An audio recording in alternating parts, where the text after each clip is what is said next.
പരാതി നൽകി.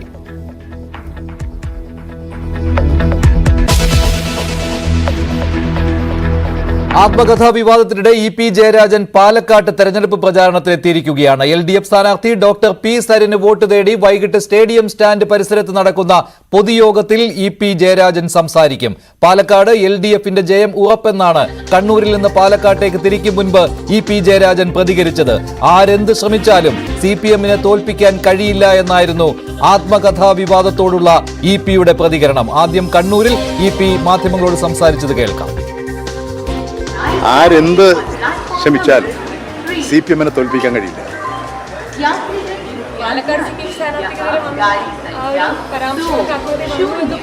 CPM-നെ തോൽപ്പിക്കാൻ സാധിക്കില്ല. LDF-നെ തോൽപ്പിക്കാൻ കഴിയില്ല.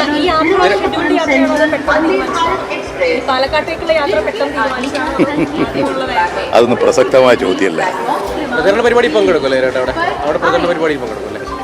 നിങ്ങൾ തന്നെ ഇന്നലെ പറഞ്ഞുകൊണ്ടിരിക്കുന്നുണ്ടല്ലോ. പിന്നെ ആ ചോദ്യത്തിന് എന്താ പ്രസക്തി? ഞാൻ അവിടെ പറയുന്നുണ്ട് പത്രക്കാരും എല്ലാവരും. ഷൊർണൂരിൽ വെച്ചും മാധ്യമങ്ങളോട് കുറച്ചു സമയം ഇ.പി. സംസാരിച്ചു. പക്ഷേ വിശദമായ കാര്യങ്ങൾ മാധ്യമങ്ങളോട് വിശദീകരിക്കാം എന്നാണ് ഇ.പി. ജയരാജൻ പറഞ്ഞത്. അല്പസമയത്തിനകം പാലക്കാട്ട് ഇ.പി. ജയരാജൻ മാധ്യമങ്ങളെ കാണും. ജയരാജൻ കാര്യങ്ങൾ വിശദീകരിച്ചിട്ടുണ്ടെന്ന് വ്യക്തമാക്കിയ MP ഗോവിന്ദൻ ആത്മകഥയുമായി ബന്ധപ്പെട്ടുള്ള കാര്യങ്ങൾ പാലക്കാട്ട് യോഗത്തിൽ ഇ.പി. വിശദീകരിക്കുമെന്നാണ് പ്രതികരിച്ചത്. ഇ.പി.യോട് പാർട്ടി വിശദീകരണം ചോദിക്കേണ്ട കാര്യമില്ലെന്നും MP ഗോവിന്ദൻ പറഞ്ഞു. പാർട്ടി വിശദീകരണം ചോദിച്ചിട്ടുണ്ടെന്ന വാർത്തയോട് പ്രതികരിക്കുകയായിരുന്നു MP ഗോവിന്ദൻ. എന്തായാലും താരപ്രചാരകരുടെ പട്ടികയിൽ ഉണ്ടായിരുന്നില്ലെങ്കിലും ആദ്യമായാണ് ഇ.പി. മണ്ഡലത്തിൽ എത്തിയത്. MP ഗോവിന്ദന്റെ പ്രതികരണത്തിലേക്ക്. പറഞ്ഞല്ലോ, ഞാൻ എഴുതിയതോ പറഞ്ഞതോ അപ്പോൾ സ്വാഭാവികമായിട്ട് ജയരാജനെ അവിടെ വിശദീകരിക്കും. ഇ.പി.യോട് പാർട്ടി എന്തെങ്കിലും വിശദീകരണം ചോദിച്ചിട്ടുണ്ടെങ്കിൽ ഇല്ല, നിരീക്ഷണം ചോദിക്കേണ്ട കാര്യം. പക്ഷേ ഇപ്പോൾ പുറത്തു വരുന്നൊരു വാർത്ത, ഇ.പി. ആത്മകഥയുമായി ബന്ധപ്പെട്ട് വിവരങ്ങൾ കൈമാറിയത് ദേശാഭിമാനിലെ കണ്ണൂർ ബ്യൂറോ ചീഫായിട്ടുള്ള M. രഘുനാഥ് എന്ന് പറയുന്ന മാധ്യമപ്രവർത്തകനാണ്. അതുമായി ബന്ധപ്പെട്ട് ആ മാധ്യമപ്രവർത്തകനോട് പാർട്ടി വിശദീകരണം ചോദിച്ചിട്ടുണ്ടെന്ന് വിവരങ്ങൾ പുറത്തു വരുന്നുണ്ട്. അതിൽ എന്തെങ്കിലും യാതൊരു യാഥാർത്ഥ്യമില്ല. നമ്മുടെ പാർട്ടിയെ ചോദിച്ചില്ല. ഇനി പാർട്ടി ചോദിച്ചെന്ന് എനിക്കറിയില്ല.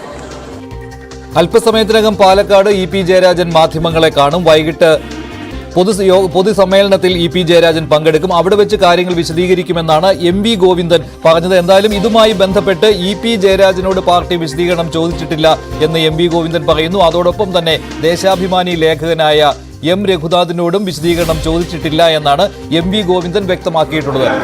ഇ.പി. ജയരാജൻ മാധ്യമങ്ങളെ കാണുന്നതിന് വേണ്ടി എത്തുകയാണ്. അല്പസമയത്തിനകം അദ്ദേഹം മാധ്യമങ്ങളോട് സംസാരിക്കും. ഷൊർണൂർ റെയിൽവേ സ്റ്റേഷനിൽ ഇറങ്ങിയ സമയത്ത് അദ്ദേഹം മാധ്യമങ്ങളോട് പറഞ്ഞിരുന്നു വിശദമായ കാര്യങ്ങൾ പാലക്കാട് എത്തുമ്പോൾ സംസാരിക്കാമെന്ന്. അതുപ്രകാരമാണ് ഇപ്പോൾ മാധ്യമങ്ങളോട് സംസാരിക്കുന്നത്. ഇത് ശാസ്ത്രീയമായിട്ട് വളർന്നിട്ടില്ല.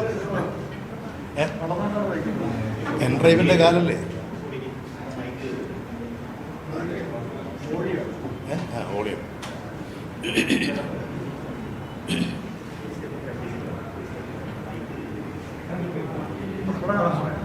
ആദ്യമായിട്ടാണ് പാലക്കാട് വെച്ച് പത്രക്കാരെ കാണുന്നത്. ഇവിടെ പാലക്കാട് അസംബ്ലി നിയോജക മണ്ഡലത്തിൽ ഉപതെരഞ്ഞെടുപ്പ് നടക്കാൻ വേണ്ടി പോവുകയാണ്. ഇടതുപക്ഷ ജനാധിപത്യ മുന്നണിയുടെ സ്ഥാനാർത്ഥിയായി ഡോക്ടർ സരിൻ ഇവിടെ മത്സരിക്കുകയാണ്. ഉത്തമനായൊരു ചെറുപ്പക്കാരൻ, പൊതുസമൂഹത്തോട് പ്രതിജ്ഞാബദ്ധതയുള്ള, ജനസേവനത്തിന് വേണ്ടി ജോലി പോലും രാജിവെച്ച് നിസ്വാർത്ഥ സേവകനായി പൊതുരംഗത്ത് ഇറങ്ങി പ്രവർത്തിച്ച് അതിലൂടെ രാഷ്ട്രീയത്തിലൂടെ വളർന്നു വന്ന ഒരു ചെറുപ്പക്കാരനാണ് ഡോക്ടർ സരിൻ. ഈ പാലക്കാട്ട് ജനതയ്ക്ക് ലഭിച്ചിട്ടുള്ള ഏറ്റവും ഉത്തമനായൊരു സ്ഥാനാർത്ഥിയാണ്. പഠിക്കുന്ന കാലത്ത് സമർത്ഥനായ വിദ്യാർത്ഥി, മിടുക്കനായി പഠിച്ചു വളർന്നു, ഒരിടത്തരം കർഷക കുടുംബത്തിൽ ജനിച്ചു വളർന്നു, ഡോക്ടറായി, ആതുര ശുശ്രൂഷ രംഗത്ത് സേവനമർപ്പിക്കാനുള്ള മനോഭാവത്തോടു കൂടിയിട്ടാണ് MBBS ഡോക്ടറാവാൻ അദ്ദേഹം കോഴിക്കോട് മെഡിക്കൽ കോളേജിൽ മെറിറ്റിൽ അർഹതയിൽ അനുമതി ലഭിച്ച് കൃത്യസമയത്ത് തന്നെ കോഴ്സ് പൂർത്തിയാക്കി ഡോക്ടറായി പുറത്തിറങ്ങി. ഡോക്ടറായി പുറത്തിറങ്ങുന്ന കാലഘട്ടത്തിലും ഈ സമൂഹത്തിൻ്റെ വ്യത്യസ്തമായ മേഖലകളിൽ ഡോക്ടറുടെ എല്ലാ തരത്തിലുള്ള കഴിവുകളും പ്രകടിപ്പിച്ചുകൊണ്ടിരുന്നു. വിദ്യാർത്ഥിയായിരുന്ന കാലത്ത് മെഡിക്കൽ കോളേജിലും എല്ലാ വിദ്യാർത്ഥികളുടെയും അംഗീകാരം നേടിയെടുക്കാൻ കഴിഞ്ഞിട്ടുള്ള ഒരു പ്രിയങ്കരനായ വിദ്യാർത്ഥിയായിരുന്നു. അധ്യാപകരും വിദ്യാർത്ഥികളും പൊതുസമൂഹവും ഏറ്റവും അധികം സ്നേഹിച്ച ഒരു വിദ്യാർത്ഥിയായിരുന്നു ഡോക്ടർ സലീം. അതാണ് അദ്ദേഹത്തിൻ്റെ വിദ്യാർത്ഥി ജീവിത കാലഘട്ടം. MBBS കഴിഞ്ഞതിന് ശേഷം അദ്ദേഹം സിവിൽ സർവീസ് ആഗ്രഹിച്ചു. അതിൻ്റെ വഴികളിലൂടെ സഞ്ചരിച്ചു. അക്കൗണ്ട്സ് ജനറൽ മാനേജരായിട്ട് അദ്ദേഹം സേവനം നടത്തി. ഉയർന്ന തസ്തികയിൽ ജോലി ചെയ്ത് ഏതാണ്ട് ഒരു 5-6 വർഷക്കാലം വലിയ ശമ്പളം വാങ്ങി ജീവിച്ചു. പക്ഷെ അദ്ദേഹം അപ്പോഴും ജനങ്ങളോടൊപ്പമായിരുന്നു. അദ്ദേഹം അന്ന് ജനസേവനത്തിൻ്റെ വഴികളാണ് ചിന്തിച്ചത്. അങ്ങനെ തോന്നിയപ്പോൾ അദ്ദേഹത്തിൻ്റെ ചുറ്റുപാടിൻ്റെയും മറ്റ് സാഹചര്യത്തിൽ അദ്ദേഹം രാഷ്ട്രീയത്തിൽ ഇടതുപക്ഷ രാഷ്ട്രീയമല്ല സ്വീകരിച്ചത്. പക്ഷെ അദ്ദേഹത്തിൻ്റെ മനസ്സ് കൃഷിക്കാരോടും തൊഴിലാളികളോടും ഒപ്പമായിരുന്നു. ഇടതുപക്ഷ മനസ്സായിരുന്നു. ആ ഇടതുപക്ഷ മനസ്സുമായി അദ്ദേഹം കടന്നുപോയി. അങ്ങനെ ആ സേവന രംഗത്ത് പ്രവർത്തിച്ച് അദ്ദേഹം പൊതുരംഗത്ത് നിറഞ്ഞു നിൽക്കുന്ന അവസരത്തിലാണ് ഇവിടെ പാലക്കാട് അസംബ്ലി നിയോജക മണ്ഡലത്തിൽ തെരഞ്ഞെടുപ്പ് വരുന്നത്. ഏതാണ്ട് ഒരു 5-6 വർഷക്കാലം പ്രവർത്തിച്ച് വലിയ ശമ്പളം വാങ്ങി ജീവിച്ചിരുന്ന ഒരു ഉയർന്ന ഉദ്യോഗസ്ഥൻ, ഒരു ഡോക്ടർ, ഏത് രംഗത്തും പണമുണ്ടാക്കണമെങ്കിൽ പണമുണ്ടാക്കാനുള്ള സാഹചര്യമുള്ള ഒരു ഉന്നതനായ വ്യക്തിത്വമുള്ള ഒരു വ്യക്തി അത് രാജിവെച്ച് രാഷ്ട്രീയത്തിൽ പ്രവർത്തിക്കുന്നത് ഏറ്റവും അപൂർവമായ ഒരു സംഭവമാണ്. അങ്ങനെ പ്രവർത്തിച്ചുകൊണ്ട് രാഷ്ട്രീയത്തിൽ വന്ന അദ്ദേഹം വിശ്വസിച്ച രാഷ്ട്രീയത്തിൽ സത്യസന്ധതയും നീതിയും ലഭിക്കുന്നില്ല എന്ന് ബോധ്യമായി. അദ്ദേഹം വിശ്വസിച്ച കോൺഗ്രസ് പാർട്ടി വർഗീയ ശക്തികളുമായി കൂട്ടുചേരുകയാണ്. ഗാന്ധിജിയുടെ ആശയങ്ങളും ആദർശങ്ങളും നിഷ്പ്രഭമാക്കിക്കൊണ്ട് വ്യക്തി താല്പര്യങ്ങളുടെ പിന്നാലെയും സാമ്പത്തിക താല്പര്യങ്ങളുടെ പിന്നാലെയും കോൺഗ്രസും അതിൻ്റെ നേതാക്കളും സഞ്ചരിക്കുന്നു. രാജ്യത്തിൻ്റെ പുരോഗതി അവർക്കൊരു പ്രശ്നമേ അല്ല. അങ്ങനെയുള്ള നിലപാട് സ്വീകരിച്ച് പ്രവർത്തിച്ചതിൻ്റെ ഫലമായി വല്ലാത്ത തരത്തിൽ അദ്ദേഹം കോൺഗ്രസ് രാഷ്ട്രീയത്തോട്, വലതുപക്ഷ രാഷ്ട്രീയത്തോട് വിയോജിപ്പ് പ്രകടിപ്പിച്ചു. ആ വിയോജിപ്പിൽ നിന്നാണ് അദ്ദേഹം ഇടതുപക്ഷ പ്രസ്ഥാനങ്ങളിലേക്ക് കടന്നു വരുന്നത്. തീർച്ചയായും ഇടതുപക്ഷ പ്രസ്ഥാനങ്ങൾ, വിശിഷ്യ കമ്മ്യൂണിസ്റ്റ് പാർട്ടി, മാർക്സിസ്റ്റ്, ഈ തെരഞ്ഞെടുപ്പ് ഘട്ടത്തിൽ ഏറ്റവും യോഗ്യനായ, ഈ മണ്ഡലത്തിൽ മത്സരിക്കാൻ ഏറ്റവും അർഹതയുള്ള, ജനസേവന പാരമ്പര്യമുള്ള, ജനങ്ങളിൽ ജീവിതമർപ്പിക്കാൻ പ്രതിബദ്ധതയോടുകൂടി വൻ ശമ്പളം ലഭിക്കുന്ന ജോലി ഉപേക്ഷിച്ച് പൊതുരംഗത്ത് പ്രവർത്തിച്ച ആ നല്ല ചെറുപ്പക്കാരനെ ഇവിടെ സ്ഥാനാർത്ഥിയാക്കി ഈ തെരഞ്ഞെടുപ്പ് പോരാട്ടത്തിൽ അണിനിരത്തുകയാണ്. ഈ നാടിൻ്റെ സമഗ്ര മേഖലയിലും പാലക്കാടിൻ്റെ സമഗ്ര മേഖലകളിലും വികസന മുരടിപ്പാണിപ്പോൾ. ആ വികസന മുരടിപ്പിനെ മാറ്റിമറിച്ച് വികസനോന്മുഖമായൊരു പാലക്കാട്, ഇവിടെ കാർഷിക മേഖല, നഗരമേഖലകൾ, അതുപോലെ തന്നെയുള്ള മറ്റ് ജനവാസ മേഖലകൾ, ഇവിടെയെല്ലാമുള്ള പിന്നോക്കാവസ്ഥ പരിഹരിച്ചുകൊണ്ട് ഈ പാലക്കാടിനെ ഐശ്വര്യസമ്പുഷ്ടമാക്കാൻ മനസ്സിൽ ഒരുപാട് പ്രതീക്ഷകൾ വെച്ചുകൊണ്ട്, ഒരുപാട് ആശയങ്ങൾ വെച്ചുകൊണ്ട്, ഒരുപാട് ആശയങ്ങൾ ക്രമീകരിച്ചുകൊണ്ട് തൻ്റെ വിദ്യാഭ്യാസ കാലഘട്ടത്തിലും തുടർന്ന് നേടാൻ കഴിഞ്ഞിട്ടുള്ള ആധുനിക സാങ്കേതിക വിദ്യയുടെ പരിജ്ഞാനം ഒരു പ്രതിഭാശാലിയായി ഉയർന്നു വന്ന് ആ പ്രതിഭയിലൂടെ ഈ പാലക്കാട് പ്രദേശത്തെ ഏറ്റവും മെച്ചപ്പെട്ട നിലയിൽ ഉയർത്തിക്കൊണ്ടുവരാനുള്ള ഒരു പരിശ്രമത്തിലാണ് അദ്ദേഹത്തിൻ്റെ രാഷ്ട്രീയ പ്രവർത്തനം. നാടിൻ്റെ നന്മയ്ക്ക് വേണ്ടിയിട്ടുള്ളതാണ്. സ്ഥാനമാനങ്ങൾക്ക് വേണ്ടി പിന്നാലെ നടന്ന സ്ഥാനമാനങ്ങൾ നേടുക എന്നുള്ളതല്ല. ജനസേവനം, മനുഷ്യൻ്റെ വേദനകൾ മനസ്സിലാക്കുക, സ്ത്രീകളും കുട്ടികളും വിദ്യാർത്ഥികളും യുവാക്കളും അനുഭവിക്കുന്ന വേദനകൾ നേരിട്ട് കണ്ട് ആ വേദനകൾക്ക് ആശ്വാസം കൊടുക്കാൻ ഒരു ഡോക്ടറെ പോലെ, ഒരു രോഗിയോടുള്ളൊരു ഡോക്ടറെ പോലെ തന്നെ അദ്ദേഹം ഈ സമൂഹത്തിൻ്റെ തന്നെ ചികിത്സയ്ക്ക് വേണ്ടി ഈ സമൂഹത്തെ മാറ്റിമറിക്കാൻ ഒരു ഡോക്ടറുടെ, ഒരു മനുഷ്യൻ്റെ രോഗനിർണയത്തിലും അതിനെ പരിഹരിക്കാനുള്ള ചികിത്സ എന്നതുപോലെ ഈ സമൂഹത്തിൽ നിലനിൽക്കുന്ന തെറ്റായ പ്രവണതകളെ മാറ്റിമറിച്ച് ഒരു പുതിയ നാടാക്കി മാറ്റാൻ, ഒരു പുതിയ പാലക്കാട് സൃഷ്ടിച്ചെടുക്കാൻ തൻ്റെ മുൻഗാമികളെല്ലാം ഉപേക്ഷിച്ചു പോയ, പല സ്ഥാനമാനങ്ങളും വഹിച്ചെങ്കിലും നാട് പഴയതുപോലെ തന്നെ നിൽക്കുന്നു. അതിനെ മാറ്റിമറിക്കാനുള്ള ഒരു പുതിയ പാലക്കാട് സൃഷ്ടിച്ചെടുക്കാനുള്ള വലിയ പ്രതീക്ഷയോടു കൂടിയിട്ടാണ് ഡോക്ടർ സരിൻ ഈ നിയോജക മണ്ഡലത്തിൽ ജനവിധി തേടുന്നത്. തീർച്ചയായും പാലക്കാട്ടെ ജനതയുടെ ഒരു മഹാഭാഗ്യമായിട്ടാണ് ഞാൻ കാണുന്നത്. ഇവിടെ സരിൻ ജയിക്കും. സരിൻ ജയിക്കേണ്ടത് ജനങ്ങളുടെ ആവശ്യമാണ്. ഈ നാടിൻ്റെ പുരോഗതിക്ക് ആവശ്യമാണ്. ഇവിടുത്തെ കർഷക ജനസാമാന്യത്തിന് ആവശ്യമാണ്.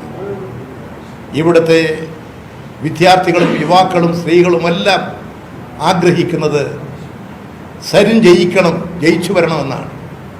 ആ ദൗത്യം നിർവഹിക്കാൻ പാലക്കാട് നിയോജക മണ്ഡലത്തിലെ വോട്ടർമാർക്ക് സാധിക്കും എന്നാണ് ഞാൻ പ്രതീക്ഷിക്കുന്നത്. സരിനെ വിജയിപ്പിക്കാൻ ഉത്തമനായൊരു പൊതുസേവകൻ, ജീവിതത്തിൽ ജനസേവനത്തിന് മാതൃകയായി പ്രവർത്തിച്ചുകൊണ്ടിരിക്കുന്ന ഒരു നല്ല ചെറുപ്പക്കാരൻ ഇവിടെ ജനവിധി നേടുകയാണ്. അതുകൊണ്ട് എല്ലാവരുടെയും സഹകരണങ്ങളും സഹായങ്ങളും ഉണ്ടാകണം. തെരഞ്ഞെടുപ്പ് രാഷ്ട്രീയ മത്സരമാണെങ്കിൽ പോലും ആ രാഷ്ട്രീയം ജനങ്ങൾക്ക് വേണ്ടിയിട്ടുള്ളതാണ്. ആ ലക്ഷ്യബോധത്തോടുകൂടി എല്ലാ പാർട്ടിയിലും പെട്ട ജനങ്ങൾ ചിന്തിക്കും. എല്ലാ പാർട്ടിയിലും പെട്ട ജനങ്ങൾ ഡോക്ടർ സരിന് വോട്ട് ചെയ്യും എന്ന് തന്നെയാണ് ഞാൻ പ്രതീക്ഷിക്കുന്നത്. വലിയ പ്രതീക്ഷയാണ് പാലക്കാട് മണ്ഡലത്തിലെ ജനങ്ങൾ വെച്ചു പുലർത്തുന്നത്. പാലക്കാട് ജനതയുടെ ആഗ്രഹം സഫലീകരിക്കും എന്നാണ് എനിക്കും മനസ്സിലാക്കാൻ കഴിഞ്ഞിട്ടുള്ളത്. നിങ്ങൾ മാധ്യമക്കാരുടെ എല്ലാം സഹായങ്ങളും സഹകരണങ്ങളും ഈ കാര്യത്തിൽ ഉണ്ടാകുമെന്ന് ഞാൻ പ്രതീക്ഷിക്കുകയാണ്.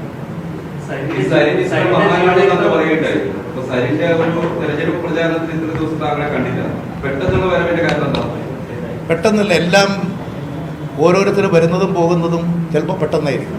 നിങ്ങളിവിടെ വന്നത് പെട്ടെന്നല്ലേ? അതിൻ്റെ കാരണം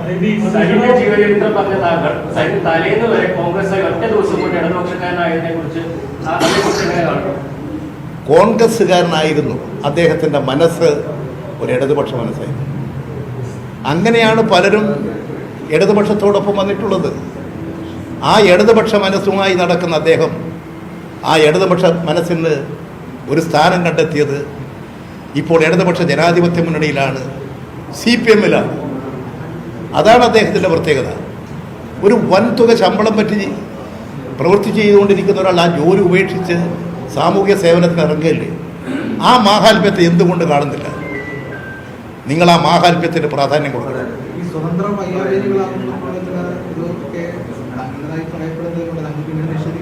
എല്ലാവരുടെയും സഹായവും സഹകരണവുമാണ് വേണ്ടത്. അതാണ് അദ്ദേഹത്തിൻ്റെ മനസ്സ്. ഒരു സങ്കുചിത വലയത്തിനകത്തല്ല, വിശാലമായ ഒരു മനസ്കഥയുടെ ഉടമയാണ് അദ്ദേഹം. എല്ലാ പാർട്ടിയിലും പെട്ടവരും ഒരു പാർട്ടിയിൽ പെടാത്തവരും എല്ലാ ജാതിമത വിശ്വാസികളും എല്ലാവരും സഹായിക്കുന്ന, എല്ലാവരും പിന്തുണ നൽകുന്ന ഒരു സ്ഥാനാർത്ഥിയായിട്ടാണ് അദ്ദേഹം കാണുന്നത്. അതുകൊണ്ട് തന്നെയാണ് സ്വതന്ത്ര സ്ഥാനാർത്ഥിയെ മത്സരിക്കുന്നത്. ഒരാൾ ഒന്നുമല്ല, നല്ല സ്വതന്ത്ര സ്ഥാനാർത്ഥി, ജനങ്ങൾക്ക് വേണ്ടിയിട്ടുള്ള, ജനങ്ങളുടെ പ്രിയങ്കരനായ ഒരു സ്ഥാനാർത്ഥി എന്ന നിലയിൽ തന്നെയാണ് മത്സരിക്കുന്നത്. നിങ്ങൾക്കൊക്കെ ഡോക്ടർ സരിനുമായിട്ടൊക്കെ പരിചയപ്പെടാൻ കഴിഞ്ഞാൽ നിങ്ങളുടെ എല്ലാ അഭിപ്രായങ്ങളും മാറും. തെറ്റിദ്ധാരണ വെച്ചു പുലർത്തവരുടെ അഭിപ്രായം മാറും. സരിൻ ജയിക്കണം എന്ന് നിങ്ങൾ ആഗ്രഹിക്കും. ഞാൻ അദ്ദേഹവുമായിട്ട് ഇവിടെ വന്ന് ഫോണിൽ സംസാരിച്ചിരുന്നു. അദ്ദേഹവുമായിട്ട് കാരണം ഇവിടെ ഒട്ടനവധി സഖാക്കൾ, പാർട്ടി പ്രവർത്തകരും പാർട്ടിയിലേക്ക് വരുന്നവരുണ്ട്. അങ്ങനെ ഓരോരുത്തരുമായിട്ടൊന്നും ഞാൻ സംസാരിക്കാറില്ല. സാധിക്കില്ല, നിങ്ങൾക്കറിയാം. ഞാൻ അദ്ദേഹവുമായി സംസാരിച്ചിരുന്നു, ഇന്നും സംസാരിച്ചിരുന്നു. ഇന്ന് ഞാൻ ഇവിടെ വന്ന് അദ്ദേഹം എന്നെ വിളിച്ചിരുന്നു. അദ്ദേഹം ഈ സ്ഥാനാർത്ഥിയാകുമ്പോൾ തന്നെ എന്നെ വിളിച്ചിരുന്നു. പക്ഷെ എനിക്ക് തോന്നുന്നു ഞാനന്ന് ഇവിടെ ഇല്ലെന്ന് തോന്നുന്നു, കേരളത്തിൽ. അതുകൊണ്ടാണ് അദ്ദേഹത്തിന്റെ ഫോൺ, അദ്ദേഹം വിളിച്ചതായിട്ട് അദ്ദേഹത്തിന്റെ ഫോൺ നമ്പർ ഉണ്ട്. അതിനുശേഷം അദ്ദേഹം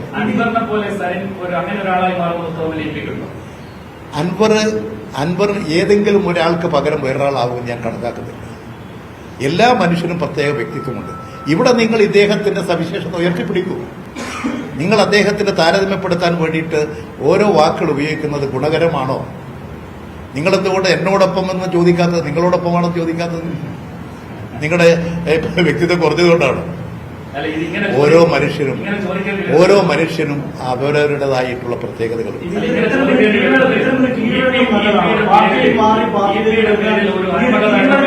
ഒരു പരാമർശം ഒരു പുസ്തകത്തിന്റെ പുറത്തേക്ക് വന്നിട്ടുണ്ട്. യഥാർത്ഥത്തിൽ ഇപിയുടേതാണോ ഈ ആത്മകഥ ഇപ്പോൾ പുറത്തു വന്നത്? എന്റെ ആത്മകഥ ഞാൻ ഇപ്പോഴെഴുതിക്കൊണ്ടിരിക്കുകയാണ്. അത് പൂർത്തിയായിട്ടില്ല. ഇന്നലെ രാവിലെയാണ് കണ്ടത്. ഇന്നലെ 10:00 ഞാൻ എഴുതിക്കൊണ്ടിരിക്കുന്ന എന്റെ പുസ്തകത്തിന്റെ പ്രകാശനം. നിങ്ങൾക്കതിൽ എന്തെങ്കിലും സംശയം തോന്നിയോ? പ്രസാദനം? എന്റെ പുസ്തകം, ഞാൻ എഴുതിക്കൊണ്ടിരിക്കുന്ന പുസ്തകം, ഞാനല്ലേ അത് പ്രസിദ്ധീകരിക്കേണ്ടത്. ഞാൻ എഴുതിക്കൊണ്ടിരിക്കുകയാണത്. അതെങ്ങനെയാ പ്രസിദ്ധീകരിക്കുക? ഇന്നലെ 10:00 ഞാൻ ഒരാൾക്കും അതിന്റെ പ്രസാദന ചുമതല കൊടുത്തിട്ടില്ല. എൻ്റെ അടുത്ത് പല പ്രസാധകരും വന്നിരുന്നു, DC ബുക്സുകാർ വന്നിരുന്നു, മാതൃഭൂമി ബുക്കിന്റെ ആളുകൾ വന്നിരുന്നു. പക്ഷേ അത് സംബന്ധിച്ച തീരുമാനം ആയിട്ടില്ല എന്ന് തന്നെ അവരോട് പറഞ്ഞു. ചോദിക്കും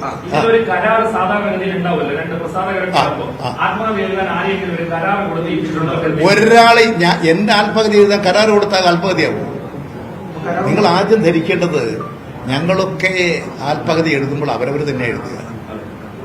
ഇതാരെങ്കിലും കൂലിക്കെഴുതിക്കുന്ന പരിപാടിയൊന്നും ഞങ്ങൾക്കില്ല. ഞാനാണ് എഴുതുന്നത്. ഞാൻ എഴുതിക്കഴിഞ്ഞാൽ എന്റെ ഹാൻഡ് റൈറ്റ് വളരെ മെച്ചപ്പെട്ട ഹാൻഡ് റൈറ്റ് അല്ല എന്ന് മനസ്സിലാക്കി. അപ്പൊ ഞാൻ എഴുതിക്കഴിഞ്ഞാൽ അത് ഒന്ന് തയ്യാറാക്കി, വാചകശുദ്ധി വരുത്തി, ഭാഷാശുദ്ധി വരുത്തി തയ്യാറാക്കാൻ ഒരു നല്ല എഴുത്ത് രംഗത്ത് പരിചയമുള്ള ഒരാളെ അങ്ങ് ഏൽപ്പിക്കുന്നുണ്ട്. ഇതിപ്പോ ഇന്നലെ തുടങ്ങിയതല്ല. ഇത് കുറെ കാലമായി എന്റെ ഈ ആത്മകഥ എഴുതാൻ തുടങ്ങിയിട്ട്. ഞാൻ ആ കാര്യങ്ങളെല്ലാം പരിശോധിക്കുകയാണ്. അതിന്റെ അടിസ്ഥാനത്തിൽ എന്റെ പുസ്തകം പ്രസിദ്ധീകരിക്കാൻ എനിക്ക് അധികാരമുള്ളൂ. ഞാൻ ആരെയും ചുമതലപ്പെടുത്തിയിട്ടില്ല. ഒരു DC ബുക്ക് ഞാൻ പ്രസിദ്ധീകരിക്കാൻ അധികാരപ്പെടുത്തിയിട്ടില്ല, ചുമതല കൊടുത്തിട്ടില്ല. ഇതിലിപ്പോ എന്റെ ബുക്കിന്റെ പേജിൽ അതിന്റെ കവർ പേജ് പോലെ എന്താണെന്ന് എനിക്കറിഞ്ഞുകൂടാ. ഇന്നലെയാണ് കാണുന്നത്. അതിന്റെ ആമുഖം എഴുതണ്ടേ, മുഖവരി എഴുതണ്ടേ, അതിന്റെ കൺക്ലൂഷൻ വേണ്ടേ? നിങ്ങൾ എന്തുകൊണ്ട് അതിനെക്കുറിച്ച് ചിന്തിക്കുന്നില്ല?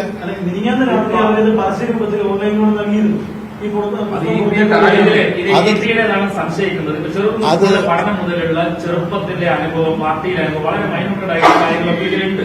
ഇത് വേറെ ഒരാൾ എഴുതിയതാണോ? ഞാൻ എഴുതുന്നതാണ് എന്റെ ആത്മകഥ.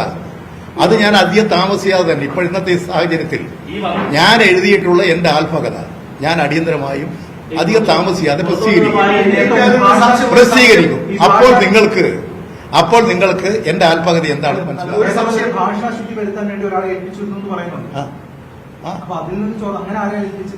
സാധാരണഗതിയിൽ എന്റെ ഒരു അങ്ങനെ ചോർന്നു പോകാൻ സാധ്യതയുള്ള ഒരാളല്ല. ഇതിലെന്തോ വഴിവിട്ട് എന്തോ ചില സംഭവങ്ങൾ നടന്നതായിട്ട് വേണം സംശയിക്കാൻ. അതെന്താണെന്നുള്ളത് അന്വേഷിക്കാനാണ് ഇപ്പോൾ ഞാൻ ഇത് സംബന്ധിച്ച് വിശദമായ അന്വേഷണം നടത്താൻ DGPക്ക് പരാതി കൊടുത്തിട്ടുണ്ട്. അത് സംബന്ധിച്ച് അന്വേഷണം നടക്കണമെന്ന് പറഞ്ഞിട്ടുണ്ട്. എന്റെ പുസ്തകം ഞാനറിയാതെ പ്രസിദ്ധീകരിക്കുക, എന്റെ പുസ്തകം ഞാനറിയാതെ പിന്നെ അതിന്റെ ചില ഭാഗങ്ങൾ എന്ന് പറഞ്ഞു പറയുക. ഇവിടെ ചാനലിൽ വന്നിട്ടുള്ള ഒരു കാര്യവും എന്റെ പുസ്തകത്തിൽ ഞാൻ എഴുതിയതല്ല. അത് നിങ്ങൾ ആദ്യം മനസ്സിലാക്കുക. ഞാൻ എഴുതിയതല്ല. എങ്ങനെയാണ് ഇത്തരത്തിൽ വന്നത്? അതുപോലെ തന്നെ ടൈംസ് ഓഫ് ഇന്ത്യ, ഇന്ത്യയിലെ പ്രമുഖമായൊരു പത്രമാണ്. ആ ടൈംസ് ഓഫ് ഇന്ത്യയുടെ ഫസ്റ്റ് പേജിൽ വരണമെങ്കിൽ ചെറിയ നിസ്സാരമായ കാര്യമായിട്ടല്ല ഞാൻ കാണുന്നത്. അതിശക്തമായിട്ടുള്ള ചില ഗൂഢാലോചനകളും. ഇന്നലെ തെരഞ്ഞെടുപ്പ് ദിവസമാണ്. ആ തെരഞ്ഞെടുപ്പ് ദിവസം ഇത്തരമൊരു പ്രഖ്യാപനങ്ങളും നടപടികളും വന്നത് ആസൂത്രിതമാണ്. ഇവിടെ 3 മണ്ഡലങ്ങളിൽ, ഒരു ലോകസഭാ മണ്ഡലം, 2 നിയമസഭാ മണ്ഡലം, ഈ 2 മണ്ഡലങ്ങളിലും ഇടതുപക്ഷം ശക്തമായി മുന്നേറുകയാണ്. പാലക്കാടും അതുപോലെ തന്നെ ചേലക്കരയും ഇടതുപക്ഷം ജയിക്കും. അവിടെ കോൺഗ്രസ് ദയനീയമായി തോൽക്കും, BJP തോൽക്കും. ഈ ഒരു രാഷ്ട്രീയ സാഹചര്യം ഉയർന്നു വരുമ്പോൾ ആ രാഷ്ട്രീയ സാഹചര്യത്തെ ഇല്ലായ്മ ചെയ്യാം എന്ന് ധരിച്ച് ആസൂത്രിതമായി നടത്തിയതാണ്. ഇത് ഈ തെരഞ്ഞെടുപ്പിൽ മാത്രമല്ല, കഴിഞ്ഞ ലോക്സഭാ തെരഞ്ഞെടുപ്പിന്റെ ദിവസം ഏതാണ്ട് 2023 ആദ്യമാണ് എന്നെ കാണാൻ BJPയുടെ അഖിലേന്ത്യാ നേതാവ്, ഒരു മുൻമന്ത്രിയായിട്ടുള്ള ജാവേദ് ഖർ, അദ്ദേഹം കടന്നു പോകുമ്പോൾ ഞാൻ അവിടെ ഉണ്ടെന്ന് പറഞ്ഞിട്ട് എന്നെ കാണാൻ വരും. അദ്ദേഹം എന്നോട് പറയും, ഞാൻ തന്നെ അത്ഭുതപ്പെട്ടതാണ്. അദ്ദേഹം പറഞ്ഞു, ഞാൻ ഇപ്പോഴത്തെ BJPയുടെ ഒരു പ്രധാനിയാണ്, അദ്ദേഹത്തിന്റെ ഒരു സ്ഥാനമൊക്കെ പറഞ്ഞു. അതുകൊണ്ട് ഞാൻ ഇവിടുത്തെ എല്ലാ രാഷ്ട്രീയ പാർട്ടിക്കാരെയും കണ്ട് പരിചയപ്പെടാൻ വേണ്ടി വന്നതാണ്. നിങ്ങളെ കണ്ടതിൽ സന്തോഷം. ഞാൻ പറഞ്ഞ സന്തോഷം. എനിക്കൊരു പരിപാടിയുണ്ട്, ഞാൻ പോകുന്നു. 5 മിനിറ്റ് കൊണ്ട് ഞങ്ങളവിടെ പോയി. എന്താ പത്രക്കാരെ നിങ്ങൾ ചെയ്തത്? ഏതാണ്ട് ഏപ്രിൽ മാസത്തിൽ ലോക്സഭാ തെരഞ്ഞെടുപ്പിന്റെ ദിവസം വെളിപ്പെടുത്തി എന്ന് പറഞ്ഞുകൊണ്ടല്ലേ നിങ്ങൾ വാർത്ത കൊടുത്തത്? 1.5 കൊല്ലം മുമ്പല്ലേ സംഭവം? അത് വെറുതെ സംഭവിച്ചതാണ്. അതൊരു ആസൂത്രിതമാണ്. ഇതും അതുപോലെ ഒരു ആസൂത്രിതമാണ്. തെരഞ്ഞെടുപ്പിന്റെ ദിവസം രാവിലെ സംഘടിതമായൊരു പ്ലാൻ ഉണ്ടാക്കി പ്രസ്താവന നടത്തുക. ഇതിന് ശക്തമായിട്ടുള്ള അന്വേഷണം വേണം. ഇതിന് ശക്തമായിട്ട് നടപടികൾ ഉണ്ടാകണം. അതുതന്നെയാണ് ഞാൻ ആവശ്യപ്പെട്ടിട്ടുള്ളത്. അതുപോലെ തന്നെ നിയമ നടപടികൾ, DC ബുക്ക്, ഞാൻ എഴുതിയ എന്റെ ബുക്കിന്റെ പ്രസാധനം ഇന്നലെ 10:30 മണിക്ക് എങ്ങനെയാ നിങ്ങൾക്ക് വിശ്വസിക്കാൻ കഴിയും? എങ്ങനെയാ ചെയ്തത്? ഇത് സാധാരണ മട്ടിൽ വന്നതാണോ ഇത്?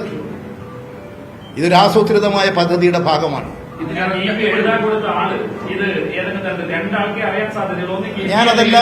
ഞാനതെല്ലാം പരിശോധിക്കുകയാണ്. ഒരു കാര്യം, DC ബുക്സിന് എന്റെ പുസ്തകത്തിന്റെ ഭാഗം എന്ന പേരിൽ തന്നെ പ്രസിദ്ധീകരിക്കാൻ എന്താ അവകാശം? ഞാൻ അവരെ അധികാരപ്പെടുത്തിയിട്ടുണ്ടോ? എന്ത് കരാറ്? ഞാൻ പറയട്ടെ, ഞാൻ ഈ പുസ്തകം എഴുതി പൂർത്തിയാക്കിയിട്ടില്ല. അതിന്റെ ആകെ വന്നതിന് ശേഷമുള്ള വായന നടന്നു കഴിഞ്ഞിട്ടില്ല. അതിൽ പല തെറ്റുകളോ തിരുത്തലുകളോ വേണമെന്ന് പോലും നോക്കിയിട്ടില്ല. ഞാനൊക്കെ എടുത്ത് കണ്ടു. ഞാനെടുത്ത് കാണുന്നത് ഞാൻ എവിടുന്ന് കാണാൻ ഒരു ക്ലാരിറ്റിക്ക് വേണ്ടിയാണ്. അതായത് ഈ പുറത്തു വന്ന വാർത്തകളിൽ വന്ന ഒരു കാര്യവും ജയരാജ് എഴുതാത്തതാണോ, അല്ലെ കുറച്ചു ഭാഗം മാത്രം? ഈ നിങ്ങൾ ഇന്നലെ ചാനലിൽ പ്രക്ഷേപണം നടത്തിയ എല്ലാ കാര്യം എനിക്ക് അറിഞ്ഞുകൂടാ. അതാണ് ഞാൻ കണ്ടത്. അതുകൊണ്ടാണ് ഞാൻ പറയുന്നത്. ഇനി എന്തെങ്കിലും ഉണ്ടോ എന്നുള്ളത് വായിച്ചാലേ പറയാൻ പറ്റൂ. എന്റെ പുസ്തകത്തിന്റെ പേരിൽ എന്ത് അടിസ്ഥാനത്തിലാണ് ഇങ്ങനെ പ്രസിദ്ധീകരിക്കുന്നത്? ആ പറഞ്ഞിരിക്കുന്ന ഒരു കാര്യവും ഞാൻ എഴുതിയതല്ല. എങ്ങനെ വന്നു? ഇയാളുടെ ഒരു കാര്യം നിർത്തി ചോദിച്ചോട്ടെ. ആ. അങ്ങനെയാണെങ്കിൽ ഈ അങ്ങയുടെ പുസ്തകം പ്രകാശനം ചെയ്യുന്നതിന് പ്രസാദനം ചെയ്യുന്നു എന്ന് പറഞ്ഞ് പുറത്തിറങ്ങുന്നു എന്നാണ് പറയുന്നത്. പ്രസാദനം ചെയ്യുന്നു എന്ന് പറഞ്ഞ് DC ഒരു ഫേസ്ബുക്ക് പോസ്റ്റ് അവരുടെ ട്വിറ്റർ ഹാൻഡിലും ഫേസ്ബുക്ക് ഹാൻഡിലും ഒക്കെ എടുക്കുന്നത് അത് ജയരാജനെ ടാഗ് ചെയ്തിട്ടുണ്ട്. ജയരാജന്റെ പേരിനോടുകൂടി ആ പേജിനോടുകൂടി ടാഗ് ചെയ്തിട്ടുണ്ട്. എന്നിട്ട് ജയരാജൻ അറിഞ്ഞിട്ടില്ല. ടാഗ് ചെയ്തിട്ടുണ്ട് ജയരാജൻ. ഇൻസ്റ്റാഗ്രാം ഫേസ്ബുക്കിലൊക്കെ കൃത്യമായി പറഞ്ഞിട്ടാണ് ജയരാജന്റെ പുസ്തകമാണെന്ന് പറഞ്ഞിട്ടാണ്. അത് ആരെങ്കിലും ഇൻസ്റ്റാഗ്രാമിലോ ഫേസ്ബുക്കിലോ കൊടുത്താലും ഞാൻ ഉത്തരവാദി. ഞാൻ എവിടെ നിന്ന് അറിയുന്നത്? ഞാൻ അറിയുന്നത് ഇന്നലെ രാവിലെ ഉറങ്ങി എഴുന്നേറ്റ് എനിക്കൊരു പരിപാടിക്ക് പോകണം. ഇറങ്ങി നോക്കോ ടെലിവിഷൻ ചാനൽ വെച്ചപ്പോഴാണ് ഇത് കാണുന്നത്. അപ്പോൾ തന്നെ ഞാൻ വിളിച്ചു DC ബുക്കിന്റെ ആള്. ഇങ്ങനെ നിങ്ങളുടെ കൊടുത്തു എന്ന് പറഞ്ഞിട്ട് വാർത്ത കാണുന്നുണ്ടല്ലോ. അപ്പോൾ അവർ പറഞ്ഞു അതിന്റെ ആൾ ഇവിടെ ഇല്ല, അദ്ദേഹം വിദേശത്താണ്. നമുക്ക് അയാളോട് അടിയന്തരമായി വിളിക്കാൻ പറ. ഞാൻ എന്നിട്ട് അതിന്റെ ഒരു സ്ത്രീ പിന്നെ വിളിച്ചു. ഞാൻ ചോദിച്ചപ്പോൾ അവർ പറഞ്ഞു ഞങ്ങൾക്കൊന്നും അറിയില്ല സാർ. DC ബുക്സിന്റെ ആൾ തന്നെ വിളിച്ചു എന്നെ 1.5 മണിക്കൂർ കഴിയുമ്പോൾ. അയാൾ വിദേശത്താണ്. ഞാൻ ചോദിച്ചു എങ്ങനെയാണ് നിങ്ങൾ ഞാൻ എഴുതിക്കൊണ്ടിരിക്കുന്ന പുസ്തകത്തിന്റെ ഭാഗമെന്ന് പറഞ്ഞിട്ട് നിങ്ങൾ ഇത്തരത്തിൽ വാർത്ത കൊടുത്തത്? അപ്പൊ അയാൾ പറഞ്ഞു ഞാൻ അറിഞ്ഞിട്ടില്ല, ഞാൻ പരിശോധിക്കാം, അത് കോട്ടയത്ത് നിന്നായിരിക്കും. പിന്നെ പരിശോധിച്ചിട്ടില്ല എന്നോട് പറഞ്ഞു. ഞാൻ കൊടുക്കാത്ത കാര്യം ഞാനതില്ല ചോദിക്കേണ്ട കാര്യം. എന്ത് കാര്യത്തിന് ഞാൻ കരാർ കൊടുക്കാത്ത ഞാൻ അയാളോട് ചോദിക്കണം. അതിനല്ലേ ഞാൻ ചോദിച്ചത്. ഞാൻ അയാളോട് നിങ്ങൾ കരാർ എന്തിനു ചോദിക്കണം. അതുകൊണ്ടല്ലേ ഞാൻ വക്കീൽ നോട്ടീസ് അയച്ചത്.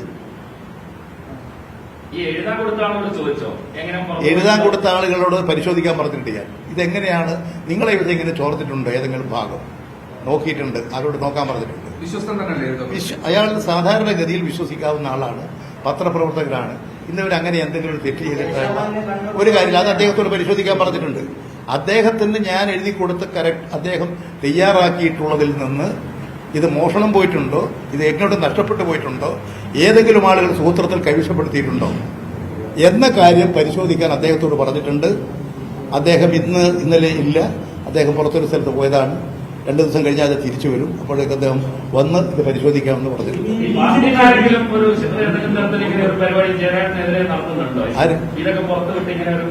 എനിക്കറിയാത്ത കാര്യങ്ങളെ കുറിച്ചൊന്നും ഞാൻ പറയില്ല. പരിശോധിച്ച് കണ്ടെത്തിയാൽ ഞാൻ അപ്പോൾ പറയാം. കോൺഗ്രസിന്റെ വൃത്തികെട്ട രാഷ്ട്രീയമാണ് ഞാനിതിൽ കാണുന്നത്. ഞാൻ അത് ഒരു കാര്യം കൊണ്ട് നിങ്ങൾ ശ്രദ്ധപ്പെടുത്താം. മിനിഞ്ഞാന്ന് പിന്നെ ഇവിടെ ഒരു കുഴൽപ്പണം പിടിച്ചില്ല എന്ന് പറഞ്ഞിട്ട് ഒരു 20 ലക്ഷം. ആ വാർത്ത എങ്ങനെയാ 24 മാതൃഭൂമി കൊടുത്ത എങ്ങനെയാ? എന്താ കൊടുത്തത് നിങ്ങൾ കണ്ടോ? എന്റെ പേരിലെ അച്ചടിച്ചു വന്നത്. അനിലക്കരയുടെ ആരോപണം എങ്ങനെ പറഞ്ഞാൽ കൊടുക്കോ? അനിലക്കരയോട് എന്താ തെളിവുള്ളത് ചോദിച്ചോ? അല്ല, അനിലക്കരയോട് ചോദിച്ചോ? അനിലക്കരയുടെ ആരോപണം അയാൾ പറയും. അനിലക്കരയുടെ ആരോപണം അയാൾ പറയുമ്പോൾ നിങ്ങൾ കൊടുത്തു. പിന്നെ നിങ്ങൾ അടിച്ചു കൊടുത്തില്ലേ? EP ജയരാജനാണ് എന്താ അയാൾ പിന്നെ സാധനം അയാളെ അയച്ചത്? എത്ര തെറ്റായ വാർത്തയാണ് നിങ്ങൾ കൊടുത്തത്? ഞാൻ ചോദിക്കുന്നത് എത്ര തെറ്റായ വാർത്തയാണ് കൊടുത്തത്? എങ്ങനെ മറുപടി പറയാം. ജയരാജൻ ഇപ്പൊ പറയുന്നു അങ്ങനെ ആരോപണം ഉന്നയിച്ചു അല്ലക്കരക്കെതിരെ മഹാരാഷ്ട്ര കേസ് കൊടുക്കുക. MR മുരളിന്റെ പണമായിരുന്നു എന്ന് പറഞ്ഞിരുന്നു. MR മുരളിക്ക് ഒരു ബന്ധമുണ്ടെന്ന് പറഞ്ഞു. വക്കീൽ നോട്ടീസ് അയച്ചു. ഇങ്ങനെ വാർത്ത കൊടുക്കുന്നത് വക്കീൽ നോട്ടീസ് അയച്ചു. എനിക്കതിൽ ഒന്നേ ഉള്ളൂ, നിങ്ങൾ അങ്ങനെ വാർത്ത കൊടുക്കലാണ് പത്രധർമ്മം എന്നാണ് നിങ്ങൾ ധരിച്ചത്. ആരോപണം ഉന്നയിച്ചാൽ ഞാൻ പറയുന്നത് നിങ്ങൾ ധരിച്ചതെങ്കിൽ ഞാൻ നിങ്ങളുടെ പേരിൽ ഇപ്പോൾ ആരോപണം ഉന്നയിച്ച് നിങ്ങൾ കൊടുക്കുമോ? ലൈവിലാണെങ്കിൽ കൊടുക്കാം. ലൈവിലാണെങ്കിൽ കൊടുക്കാം. ഈ ആരോപണം ഉന്നയിക്കുന്നവർക്ക് ഒരു നിലവാരം വേണം. ഇത് കോൺഗ്രസ് അല്ലേ അയാള്? അപ്പൊ കോൺഗ്രസ് എന്തിനാ ഈ ആരോപണം ഉന്നയിച്ചത്? അവർ കള്ളപ്പണവുമായി നടക്കുകയാണ്. ഞാൻ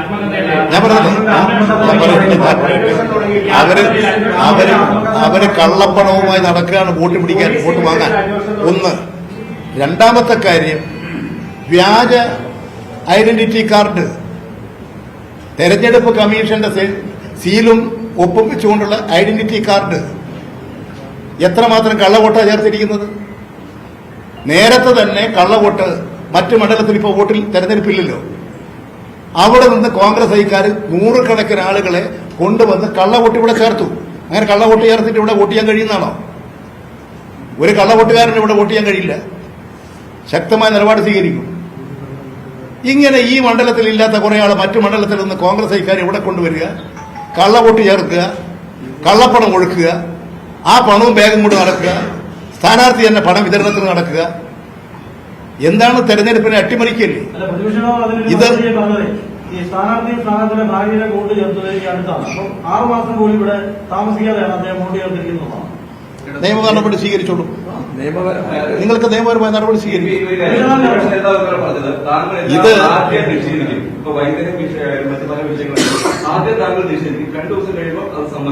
ഞാൻ സമ്മതിക്കാറൊന്നുമില്ല.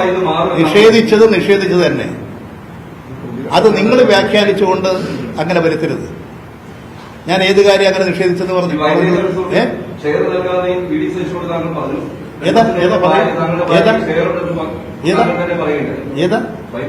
വൈദേഹെന്ന രാജീവ് ചന്ദ്രസേനൻ എന്താ അതിലുള്ളത്? രാജീവ് ചന്ദ്രസേനൻ എന്താ നിങ്ങൾ മനസ്സിലാക്കിയത് പറ? എന്താ അതിലുള്ളത്? രാജീവ് ചന്ദ്രസേനനും അതുമായിട്ട് എന്താ ബന്ധം? നിങ്ങൾ മനസ്സിലാക്കണം. ഇതാ നിങ്ങൾ ധരിച്ചു വെച്ചിരിക്കുന്നത്. അല്ല, ഞാനിത് കേട്ടെ. ഇതാ നിങ്ങൾ ധരിച്ചു വെച്ചിരിക്കുന്നത്. ഇത് വെച്ചിട്ടാണ് നിങ്ങൾ സമീപിക്കുന്നത്. ആദ്യം നിങ്ങൾ ഈ കാര്യങ്ങൾ മനസ്സിലാക്കുക. തെറ്റുകൾക്കെതിരായിട്ട് നിലപാട് സ്വീകരിക്കൂ. DCയുമായിട്ട് ഒരു കരാറുമില്ലെന്ന് മാത്രമല്ല, ഞാനിത് കൊടുക്കാൻ തീരുമാനിച്ചിട്ടില്ലെന്ന്. കൊടുത്തു. അല്ല, ഇന്നലെ കൊടുത്തിട്ടല്ലേ ഉള്ളൂ. കൊടുക്കുമെന്ന് തന്നെ നടപടിയിലേക്ക് വരാൻ കഴിയുമോ? ഒരു നടപടി ക്രമമില്ലേ? അത് അവരോട് ചോദിക്കണം. അത് നിങ്ങൾ അവരോട് ചോദിച്ചാൽ മതി. അംഗമായ താങ്കൾ ഒരു ആത്മകഥ എഴുതുമ്പോൾ സ്വാഭാവികമായിട്ട് CPM-മായി ബന്ധപ്പെട്ട കുറെ വിവരങ്ങൾ അതിലുണ്ടാവുന്ന ഉറപ്പാണ്. അത്തരം സാഹചര്യങ്ങളിലൊക്കെ പാർട്ടി പരിശോധിച്ചതിന് ശേഷം മാത്രമാണ് ആത്മകഥകളൊക്കെ പുറത്തിറക്കൽ. താങ്കൾ പാർട്ടിയിൽ നിന്ന് ഇക്കാര്യം അറിയിച്ചിരുന്നു? അല്ല, അത് നിങ്ങൾക്ക് അറിയാത്തത് കൊണ്ട് അജ്ഞതയാണ് ഈ പറയുന്നത്. ഒരാൾക്ക് ആത്മകഥ എഴുതാൻ അയാൾക്ക് അധികാരമുണ്ട്. ആത്മകഥ അങ്ങനെ എഴുതുന്നത് ലഘുലേഖകളാകട്ടെ, പുസ്തകങ്ങളാകട്ടെ, ആത്മകഥയാകട്ടെ, അത് പ്രസിദ്ധീകരിക്കുന്നതിന് മുൻപ് പാർട്ടി അനുവാദം വാങ്ങണം. ഞാൻ എന്റെ പുസ്തകം ഇതുവരെ തയ്യാറായില്ല.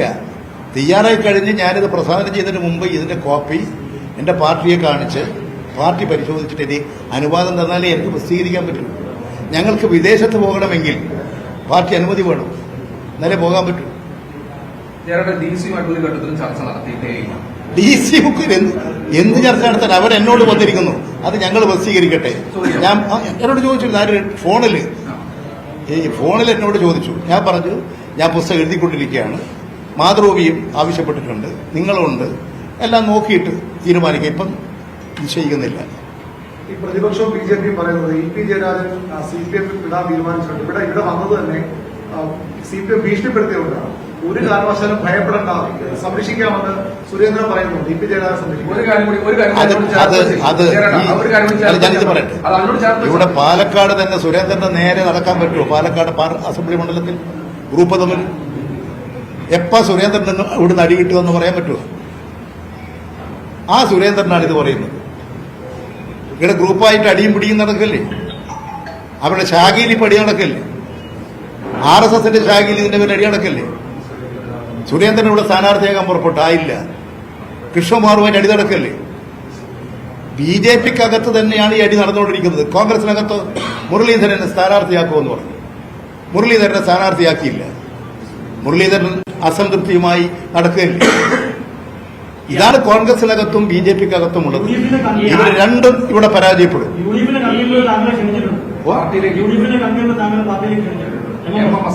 അതൊക്കെ മാനസിക രോഗമുണ്ടാവും. ഈ ആത്മകഥയിൽ ഒരു ആസൂത്രണം ഉണ്ടായി എന്ന് പറയുന്നുണ്ടോ? ഇപ്പൊ ഇതിൽ ആരുണ്ട് എന്നാണ് താങ്കൾ കരുതുന്നത്? പാർട്ടിക്കകത്തുള്ള ആളാണോ പുറത്തുള്ള ആളാണോ ഒരു ആസൂത്രണം? ഇത് ഞാൻ നിങ്ങൾ ഒരു പ്രാവശ്യം അത് ചോദിച്ചു. അതിന് ഞാനൊരു മറുപടിയും പറഞ്ഞു. ഈ കാര്യങ്ങളെല്ലാം പരിശോധിച്ച് വ്യക്തത വരുത്തിയാലേ എനിക്ക് പറയാൻ പറ്റും. ആരാണെന്നുള്ളത് അന്വേഷിച്ചാലല്ലേ പറയാൻ പറ്റും.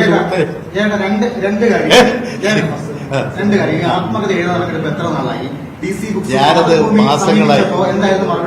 മാസങ്ങളായി ഞാൻ എഴുതാൻ തുടങ്ങിയിട്ട് ഒരു പ്രസിദ്ധീകരണക്കാരോടും ഞാനിത് ആർക്കും കൊടുത്തിട്ടില്ല. DC ബുക്സുകാർ ഞങ്ങൾ പ്രസിദ്ധീകരിക്കാന്ന് പറഞ്ഞു. ഞാൻ പറഞ്ഞ് അത് മാതൃഭൂമിക്കാരും ചോദിച്ചിട്ടുണ്ട്. മാതൃഭൂമിയുടെ ശശി എന്നോട് വിളിച്ച് സംസാരിച്ചിട്ടുണ്ട്. ഒരു പ്രാവശ്യമല്ല 2-3 പ്രാവശ്യം പറഞ്ഞിട്ടുണ്ട്. ഇതെല്ലാം ആലോചിച്ച് പുസ്തകം തയ്യാറാകട്ടെ. പിന്നെന്താ, ഞാൻ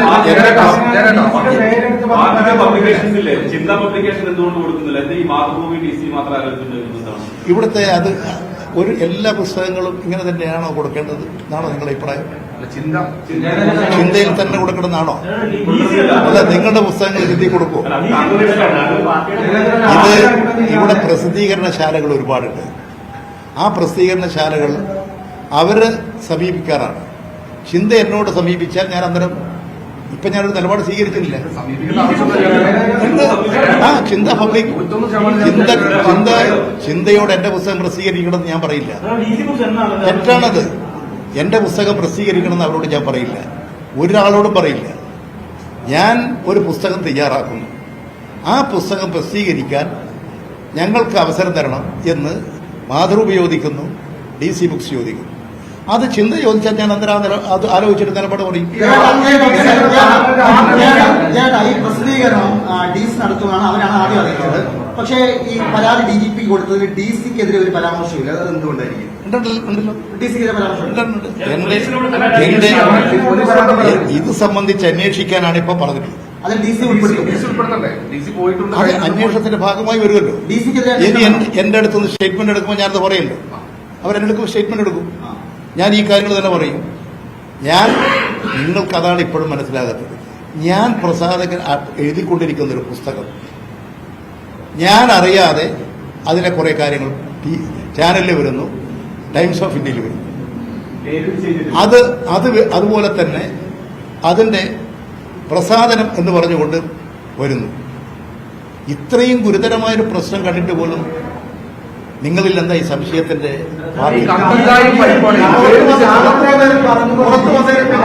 പറഞ്ഞിട്ട് പ്രസിദ്ധീകരിക്കുകയാണ്, താങ്കളുടേതാണെന്ന് പറഞ്ഞിട്ട് താങ്കൾ നിഷേധിക്കുന്നു.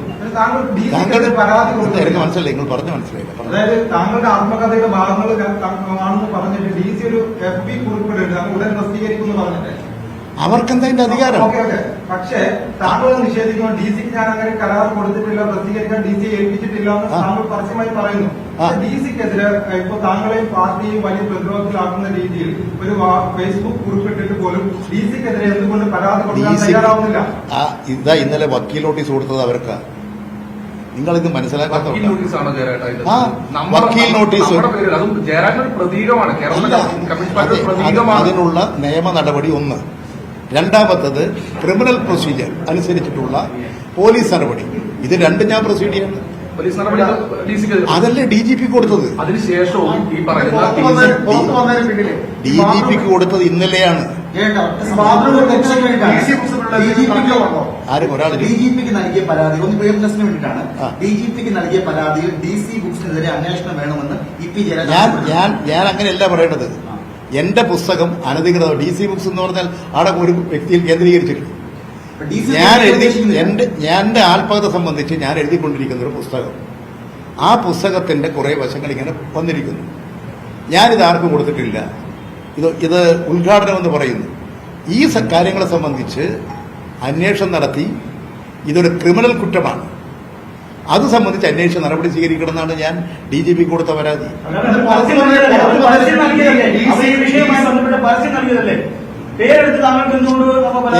എന്റെ ബുക്കിന്റെ പരസ്യം കൊടുക്കാൻ നിങ്ങൾക്ക് എന്താ അധികാരം? ഞാൻ അതാണ് നിയമ നടപടികൾ ചെയ്യുന്നത്.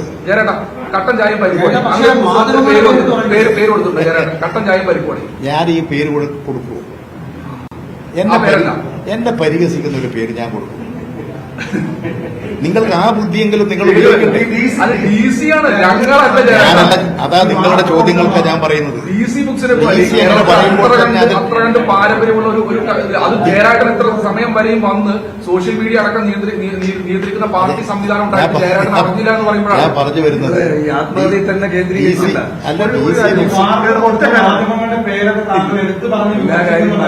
വാർത്തപ്പെട്ട മാധ്യമങ്ങളുടെ പേരൊക്കെ ഇപ്പോൾ ഇതിൽ ആരോപണ വിധേയമായിട്ടുള്ള DCയുടെ പേര് പറയാൻ എനക്കെന്തിനാ മടി? അല്ല, നിങ്ങൾ പറഞ്ഞ എന്തിനാ മടി?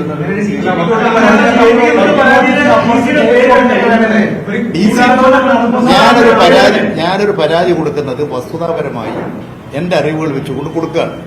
അത് രണ്ട് വഴിയാണ്. ഒന്ന് നിയമ നടപടി, അത് DC ബുക്സിന്റെ ആൾക്ക് നോട്ടീസ് അയച്ചു കഴിഞ്ഞു, ലീഗൽ നോട്ടീസ് അയച്ചു കഴിഞ്ഞു.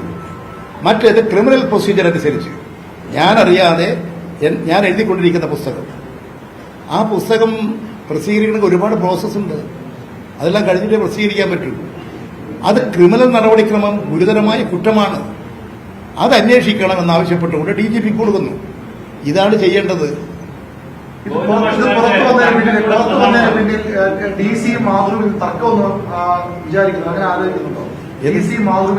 അല്ല, ഞാനിപ്പോ ഏതായാലും ഒരു കാര്യം, ഇതിന്റെ അടിസ്ഥാനത്തിൽ എന്താണ് എന്റെ ആത്മകഥ എന്ന് എല്ലാവരെയും അറിയിക്കാൻ അധികം കാലതാമസം വരാതെ പ്രസിദ്ധീകരിക്കാൻ ഉദ്ദേശിക്കുകയാണ്. അത് പൂർത്തിയായാൽ മാത്രമേ പറ്റൂ. എനിക്ക് അത് പാർട്ടി മെമ്പർ ചെയ്യേണ്ട പ്രോസസ്സാണ്. അത് ഞാൻ പറഞ്ഞില്ലേ, ഞാനിപ്പോ ആർക്കാ കൊടുക്കേണ്ട തീരുമാനിച്ചിട്ടില്ല.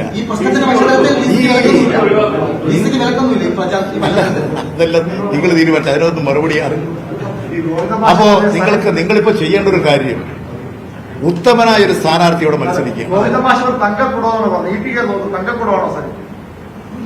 ഓരോരുത്തരും ഉപയോഗിക്കുന്ന ഭാഷകൾ, അതിന്റെ സവിശേഷതകളുണ്ട്.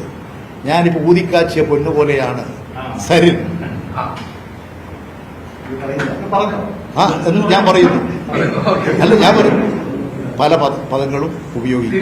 സരിൻ ഇന്നലെ കുറിച്ച് പറഞ്ഞത് പച്ചമണ്ണിന്റെ മനുഷ്യമുള്ള പച്ചയായ മനുഷ്യനാണ് EP എന്നാണ്. തിരിച്ച് EP കുറിച്ച് പറഞ്ഞത് സരിൻ അങ്ങനെ പറഞ്ഞു. കാരണം ഇത്ര വിവാദം ഉണ്ടായിട്ട് സരിൻ പറഞ്ഞത് EP കുറിച്ച് പറഞ്ഞത് പച്ചമണ്ണിന്റെ പച്ചയായ മനുഷ്യനാണ് EP. അദ്ദേഹത്തിന് ബഹുമാനം ഉണ്ടെന്നാണ് പറഞ്ഞത്. അത് അദ്ദേഹത്തിന് മാത്രമല്ല, നിങ്ങൾക്ക് ചിലപ്പോൾ ഉണ്ടാവുമല്ലോ. നിങ്ങൾ ഓരോരുത്തർ ആലോചിച്ച് നോക്കി. അങ്ങനെ പറയാറില്ല. ഞങ്ങളുടെ പ്രശ്നം ഇത്ര മാത്രമേ ഉള്ളൂ. നിങ്ങൾ പറയാറില്ലേ? EP ജയരാജന്റെ പേരിൽ ജയരാജന്മാരി പാരമ്പര്യമുള്ള ത്യാഗനിർഭരമായ പോരാട്ടങ്ങളുടെ ഭാഗമായിട്ടൊക്കെ നിന്നുവെന്ന് പാർട്ടി പറയുന്ന ഒരു സഖാവിന്റെ പേരിൽ വളരെ വ്യക്തമായ രീതിയിൽ ഇത്തരത്തിൽ ഒരു പുസ്തകം വന്നതിന് ശേഷം അതിൽ കൃത്യമായ രീതിയിൽ MMS അടക്കമുള്ള ആളുകൾ അങ്ങനെ സ്വീകരിക്കുമെന്ന് പറയുകയാണ്. എന്നിട്ടും മറുപടി DC കേന്ദ്രീകരിച്ച് ആകുന്നില്ല. അദ്ദേഹത്തിന്റെ മറുപടി ഞാൻ പറഞ്ഞു, സാമാന്യമായ ഒരു ബുദ്ധിയുള്ള ഒരാൾക്ക് പറയാൻ പറ്റുന്ന മറുപടിയല്ല.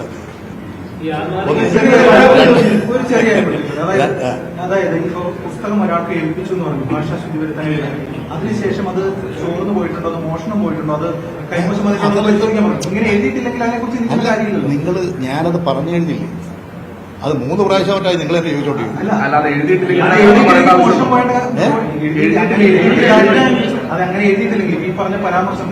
ഒരു കാര്യം എനിക്ക് ഉറപ്പിച്ച് പറയാൻ കഴിയും, ഈ ടെലിവിഷനിൽ വന്നിട്ടുള്ള ചാനലുകളിൽ വന്നിട്ടുള്ളതെല്ലാം ഞാൻ എഴുതിയ പുസ്തകത്തിലുള്ളതല്ല. എനിക്ക് പറയാൻ പറ്റുന്ന കാര്യം അതാണ്. അതിന്റെ ഇപ്പൊ വന്നു എന്ന് പറയുന്ന പേജുകളും ബുക്കുകളൊന്നും ഞാൻ കണ്ടതുമല്ല. ഞാൻ എഴുതിക്കൊണ്ടിരിക്കുന്ന പുസ്തകങ്ങൾ ഞാനിങ്ങനെ ഓരോ പോർഷനായിട്ട് എല്ലാം എഡിറ്റ് ചെയ്ത് തയ്യാറാക്കി വെക്കാൻ ചുമതലപ്പെടുത്തി അത് മുഴുവൻ വന്നു കഴിഞ്ഞാൽ ഞാനത് വായിച്ച് അതിനകത്ത് വല്ല തിരുത്തലുകൾ വേണമെങ്കിൽ അതൊക്കെ വരുത്തി അത് ആരെ പ്രസിദ്ധീകരിക്കാൻ ഏൽപ്പിക്കണം എന്ന് ആലോചിച്ച് കൊടുക്കും. ഇല്ല, മനസ്സിൽ കണ്ടില്ല. അത് ആലോചിച്ച് ചെയ്യേണ്ട കാര്യങ്ങളാണ്. അതുപോലെ നിങ്ങൾക്ക് വിശ്വസരാണ്. അദ്ദേഹത്തെ നിങ്ങൾ വധിക്കാൻ പുറപ്പെടും. തികച്ചും അടിസ്ഥാനരഹിതമാണ്. നിങ്ങൾ കൊടുക്കുന്ന പല വാർത്തകളും തെറ്റാണ്. അത് നല്ല ഗവൺമെന്റാണ്. നിങ്ങൾ കേരളത്തെ ഒരു പുതിയ കേരളമാക്കുകയാണ്. ഇന്ന് കേരളത്തിൽ നടക്കുന്ന പോലെ വികസനം എവിടെയാണ് നടക്കുന്നത്? ഈ കേരളത്തിന്റെ ഗ്രാമമേഖല മുഴുവൻ നോക്കുക, ഒരു പുതിയ ഉണർവല്ലേ? ഇവിടെ പാലക്കാട് നെൽകൃഷിക്കാരുടെ നാടാണ്, നെല്ലറയുടെ നാടാണ്. ഇവിടെ കൃഷിക്കാർ കഴിഞ്ഞ വർഷം 12,000 മെട്രിക് ടൺ നെല്ലാണ് സംഭരിച്ചത്. ഈ വർഷം 15,000 മെട്രിക് ടൺ നെല്ല് സംഭരിച്ചു. ആ നെല്ല് സംഭരിച്ച് കൃഷിക്കാർക്ക് മുഴുവൻ കാശ് കൊടുക്കുന്നു. ഇനി പാലക്കാടിന്റെ പിന്നോക്കാവസ്ഥ പരിഹരിക്കണം. സരിൻ ജയിച്ചു വന്നാൽ ഈ പാലക്കാട് ഒരു പുതിയ പാലക്കാടായിരിക്കും. ഇവിടെ ആശുപത്രികളും സ്കൂളുകളും കോളേജുകളും റോഡുകളും പാലങ്ങളും അതുപോലെ ടൗൺ ഹാളുകളും കൺവെൻഷൻ സെന്ററുകളും വിശാലമായ സാംസ്കാരിക കേന്ദ്രങ്ങളും കളിസ്ഥലങ്ങളും നമ്മുടെ നാട്ടിലെ പാവപ്പെട്ടവർക്ക് ചികിത്സാ സൗകര്യങ്ങളൊക്കെ വളരെ വേഗം ലഭ്യമാകാൻ കഴിയുന്ന തരത്തിൽ ഉയർന്ന നിലവാരത്തിലുള്ള മെഡിക്കൽ കോളേജുകൾ എല്ലാം സ്ഥാപിച്ചുകൊണ്ട് ഈ പാലക്കാട് ഒരു തിലകക്കുറിയാക്കി മാറ്റി. അതിനുവേണ്ടി നിങ്ങളെല്ലാം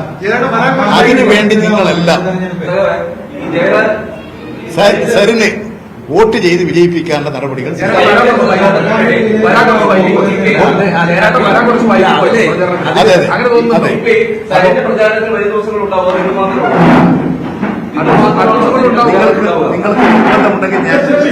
നിങ്ങൾക്ക് നിർബന്ധമുണ്ടെങ്കിൽ ഇനി വേണമെങ്കിൽ ഞാൻ ഇവിടെ തന്നെ ഉണ്ടാകാം.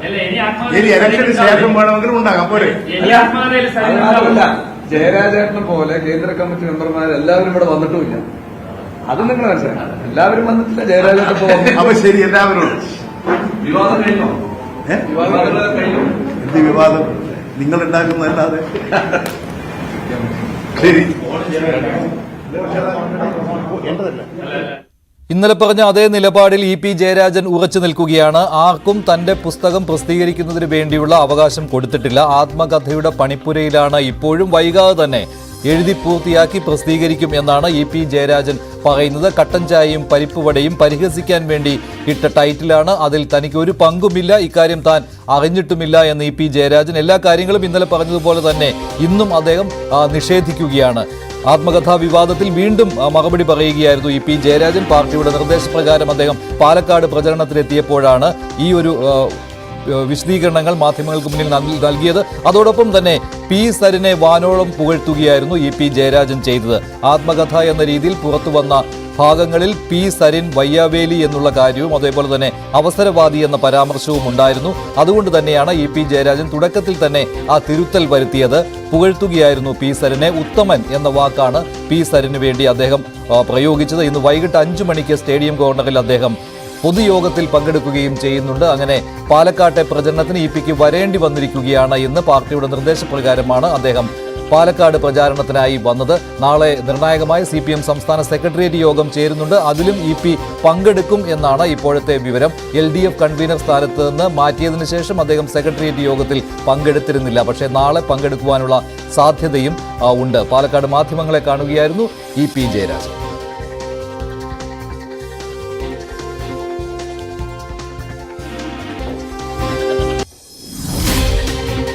ഇ പി ജയരാജൻ ഇന്നലെ DGPക്ക് പരാതി നൽകിയിരുന്നു. ഈ പരാതിയിൽ പോലീസ് കേസെടുക്കുക സർക്കാരിന്റെ നിലപാട് അറിഞ്ഞ ശേഷമായിരിക്കും. കഴിഞ്ഞ ദിവസം DGPക്ക് നൽകിയ പരാതി ADGPക്ക് കൈമാറിയിട്ടുണ്ട്. പക്ഷേ കേസ് എടുത്തിട്ടില്ല. DC ബുക്സിൻ്റെതായാണ് ആത്മകഥയിലെ ഭാഗങ്ങൾ പുറത്തു വന്നത്. പക്ഷേ ഇന്ന് മാധ്യമങ്ങൾ ചോദിച്ചിരുന്നു ഇ പി ജയരാജനോട്. ഈ പരാതിയിൽ DC ബുക്സിന്റെ പേര് പറഞ്ഞിട്ടില്ല ഇ പി ജയരാജൻ. അത് ശ്രദ്ധേയമാണ്. മൊഴിയെടുക്കാൻ പോലീസ് വരുമ്പോൾ താൻ പറഞ്ഞോളാം എന്നാണ് അതിനെക്കുറിച്ച് ഇ പി ജയരാജൻ അല്പം മുമ്പ് മാധ്യമങ്ങളോട് പറഞ്ഞത്. ഇ പി ജയരാജന്റെ ആത്മകഥാ വിവാദം പ്രതിപക്ഷ നേതാവ് VD സതീശിന്റെ ഗൂഢാലോചനയാണെന്ന് പാലക്കാട്ടെ LDF സ്ഥാനാർത്ഥിയായ പി സരിൻ പറഞ്ഞു. ഷാഫി പറമ്പിലിനും രാഹുൽ മാങ്കൂട്ടത്തിലിനും ഇതിൽ പങ്കുണ്ടെന്നാണ് സരിൻ പറയുന്നത്. ഇതിന് തിരിച്ചടിയായി പാലക്കാട് LDFന് 5% വോട്ട് കൂടുമെന്നും സരിൻ ന്യൂസ് 18നോട് പറഞ്ഞു. രാഹുൽ മാങ്കൂട്ടത്തിൽ എഴുതി ഇ പി ജയരാജന്റെ ആത്മകഥ എന്ന് വിളിക്കാവുന്ന വിധത്തിൽ ഷാഫി പറമ്പിലിന്റെ തിരക്കഥയോടുകൂടി ഒരു ബോംബ് പൊട്ടിക്കാൻ നടത്തിയ ശ്രമമാണ്. ആ ശ്രമം പരാജയപ്പെട്ടു നിൽക്കുന്നതും അതിന്റെ പുറകിലെ ഗൂഢാലോചന എന്താണെന്ന് വെളിച്ചത്ത് വരേണ്ടതുമായിട്ടുള്ള വിഷയങ്ങളാണ് ഇതിലുള്ളത്. പ്രതിപക്ഷ നേതാവിന് തന്നെ അതിൽ പങ്കുണ്ടെന്നാണ്. അല്ലാതെ പിന്നെ എന്താ സംശയം? അദ്ദേഹത്തിന് വളരെ വ്യക്തമായിട്ട് അറിയാലോ എങ്ങനെയാണ് ഈ ഭാഗങ്ങൾ അതിൽ ചേർത്തത് എന്നുള്ളത്. അദ്ദേഹം തന്നെയാണ് അതിന്റെ സൂത്രധാരൻ. എഴുതി തുടങ്ങിയിട്ടുണ്ട് എന്ന് എഴുതിയ ആള് തന്നെ പറഞ്ഞിട്ടുണ്ട്. അതിനുമപ്പുറം ഒരു ചർച്ചയും നടക്കാത്ത ഒരു സാധനത്തെ DC ബുക്സിന്റെ പേര് വരാൻ ആവശ്യമായി ഇതിലേക്ക് കൊണ്ടുവന്നില്ലേ? വിവാദങ്ങളല്ല ജനങ്ങളെ ബാധിക്കുന്ന വിഷയം കേട്ടോ. വിവാദങ്ങളല്ല ജനങ്ങളെ ബാധിക്കുന്നത്. ജനങ്ങളെ ബാധിക്കുന്നത് വികസനവും അവരുടെ പ്രശ്നങ്ങളുമാണ്. ഞങ്ങൾ ആ വിഷയത്തിലല്ല. ഇപ്പൊ നോക്കൂ, BJPക്ക് അകത്ത് എന്തെല്ലാം പൊട്ടിത്തെറികളുണ്ടായി. CPM-നകത്ത് പൊട്ടിത്തെറി ഉണ്ടാവുന്നത് മുൻകൂട്ടി പറഞ്ഞതാണ്. അപ്പൊ അതെല്ലാം ഉണ്ടാകുമ്പോഴും ഞങ്ങൾ അതിൽ ക്യാരീഡ് ആകുന്നില്ല. ഞങ്ങൾ ക്യാരീഡ് ആകുന്ന അത്രയും ജനങ്ങളുടെ ഞങ്ങൾ ക്യാരീഡ് ആകുന്ന മുഴുവൻ ജനങ്ങളുടെ പ്രശ്നങ്ങളും വികസനവും മാത്രമുള്ള കാര്യങ്ങളാണ്. വേറെ ഒന്നിലും ഫോക്കസ് ഇല്ല. ഇതുവരെ വേറൊരു വ്യക്തി അധിക്ഷേപങ്ങളിലേക്കോ അല്ലെങ്കിൽ മറ്റൊരു കാര്യത്തിലേക്കോ ഒന്നും പോയിട്ടില്ല. അവരൊക്കെ അതിന്റെ എക്സ്ട്രീമിൽ പോയി. ജനം അതും വിലയിരുത്തട്ടെ. VS KK രമയെ കാണാൻ പോയതിന് സമാനമാണ്. കാരണം KK രമയെ തെരഞ്ഞെടുപ്പ് ദിവസമാണല്ലോ VS പോയി കണ്ടത്. അല്ല, ഈ പ്രശ്നം പരിഹരിക്കാൻ വേണ്ടിയുള്ള വരവാണ്. ഒന്നുകൂടി ആളിക്കത്തിക്കാൻ വേണ്ടിയിട്ടാണ് EP വരുന്നത്. ഈ EP വരുന്നതോടുകൂടി ഒന്നുകൂടി ഈ വിഷയം ചർച്ചയാവും. അപ്പോൾ ഈ വിഷയം ചർച്ചയാവുന്നത് പാർട്ടിക്ക് ദോഷമാവും, ഇടതുപക്ഷത്തിന് ദോഷമാവും എന്നുള്ളത് ഇപിക്ക് നന്നായി അറിയാം. അതുകൊണ്ടാണ് ഇപി വരുന്നത്. ഇതാണ് സ്ഥാനാർത്ഥികളുടെ പ്രതികരണം ഇ പി ജയരാജന്റെ ആത്മകഥയെക്കുറിച്ച്. ഇ പി ജയരാജന്റെ ആത്മകഥ പുറത്തു വന്നതിന് പിന്നിൽ VD സതീശന്റെ കൈയുണ്ടെന്ന് BJP സംസ്ഥാന അധ്യക്ഷൻ കെ സുരേന്ദ്രൻ പറഞ്ഞു. സതീശൻ ആരുമായി ചേർന്നാണ് ഗൂഢാലോചന നടത്തിയത് എന്നറിയില്ല. മാധ്യമങ്ങളുമായോ DC ബുക്സുമായോ ചേർന്നാകുമെന്നും കെ സുരേന്ദ്രൻ ആരോപിക്കുന്നു. ആത്മകഥയിലെ പരാമർശങ്ങൾ ഇന്നലെ പുറത്തു വന്നത് VD സതീശന്റെ കൂടി ഉപദേശത്തിന്റെ ഭാഗമായിരിക്കുമെന്ന് മനസ്സിലാക്കാനുള്ള ബുദ്ധി കേരളത്തിലുണ്ടെന്ന് എനിക്ക് തോന്നുന്നു. കാരണം ആത്മകഥയിലെ പല ഭാഗങ്ങളും ഇന്നലെ പുറത്തു വന്നത് ആ ദിവസം തന്നെ, ചേലക്കരയിൽ ഉപതെരഞ്ഞെടുപ്പ് നടക്കുന്ന ദിവസം, പാലക്കാട് ഉപതെരഞ്ഞെടുപ്പിന് ഒരാഴ്ച മാത്രം ബാക്കി നിൽക്കെ ആത്മകഥയിലെ വിശദാംശങ്ങൾ പുറത്തു വന്നതിന് സതീശന്റെ കൈ സംശയിക്കാവുന്നതാണ്. ഇ പി ജയരാജന്റെ ആത്മകഥാ വിവാദം UDFന്റെ ഗൂഢാലോചനയാണെന്ന പി സരിന്റെ പ്രസ്താവനയെ പരിഹസിക്കുകയാണ് കുഞ്ഞാലിക്കുട്ടി. പറയുമ്പോൾ ആൾക്കാർ വിശ്വസിക്കുന്ന രീതിയിൽ സംസാരിക്കണമെന്നാണ് കുഞ്ഞാലിക്കുട്ടി പറയുന്നത്.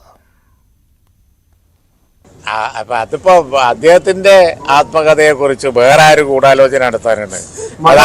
പറയുമ്പോ ആളുകൾ വിശ്വസിക്കുന്ന മാതിരിയൊക്കെ പറയണ്ടേ? ആര് പോയാലും സ്വീകരിക്കുന്ന പതിവ് അപ്പുറത്താണ്. അതിന്റെ ഉദാഹരണമല്ലോ പാലക്കാട് സരി. ഞങ്ങൾക്ക് അങ്ങനെ ആര് വന്നാലും എടുക്കുന്നവരെ രീതിയില്ല. എടുക്കാവുന്ന ആളുകൾ എടുക്കും, അത്രേ ഉള്ളൂ. വയനാടും ചേലക്കരയും വോട്ടെടുപ്പ് കഴിഞ്ഞതോടെ പാലക്കാട് തെരഞ്ഞെടുപ്പ് പ്രചാരണം കൂടുതൽ ഊർജിതമായിരിക്കുകയാണ്. ഇരട്ട വോട്ട് ആരോപണമാണ് ഇന്ന് CPM ഉന്നയിച്ചത്. മറ്റ് മണ്ഡലങ്ങളിൽ വോട്ടുള്ള 2700-ലധികം പേരെ കോൺഗ്രസും BJPയും പാലക്കാട്ടെ വോട്ടർമാരാക്കിയെന്നാണ് CPMന്റെ ആരോപണം. പിരായിരിയിൽ 800ഓളം പുതിയ വോട്ടർമാരെ കോൺഗ്രസ് ചേർത്തു. BJP ജില്ലാ പ്രസിഡന്റിന് പട്ടാമ്പിയിലും പാലക്കാട്ടും വോട്ടുണ്ടെന്നാണ് CPM ജില്ലാ സെക്രട്ടറി EN സുരേഷ് ബാബുവിന്റെ ആരോപണം. എന്നാൽ ആരോപണം കോൺഗ്രസും BJPയും തള്ളിക്കളഞ്ഞിരിക്കുകയാണ്. LDF സ്ഥാനാർത്ഥി പി സരിനാണ് ഏറ്റവും അവസാനം വോട്ട് ചേർത്തതെന്നാണ് VD സതീശന്റെ മറുപടി. ഇരട്ട വോട്ടുണ്ടെങ്കിൽ ഒഴിവാക്കേണ്ടത് തെരഞ്ഞെടുപ്പ് കമ്മീഷൻ എന്നായിരുന്നു കെ സുരേന്ദ്രന്റെ പ്രതികരണം. എന്തായാലും ഈ വിഷയം വലിയ രീതിയിൽ ഉന്നയിക്കുകയാണ് CPM ഇപ്പോൾ പാലക്കാട്. പാലക്കാട് പ്രചാരണത്തിന് വരുവാൻ ചാണ്ടി ഉമ്മനോട് നിർദ്ദേശം നൽകിയിരിക്കുകയാണ് KPCC. പാലക്കാട് നിലനിർത്താൻ ഒരുമിച്ച് പ്രവർത്തിക്കണമെന്നാണ് KPCCയുടെ നിർദ്ദേശം. ചാണ്ടി ഉമ്മൻ പാലക്കാട് പ്രചാരണത്തിൽ സജീവമല്ലാത്തതിനാലാണ് KPCCയുടെ ഈ ഇടപെടൽ ഉണ്ടായിരിക്കുന്നത്.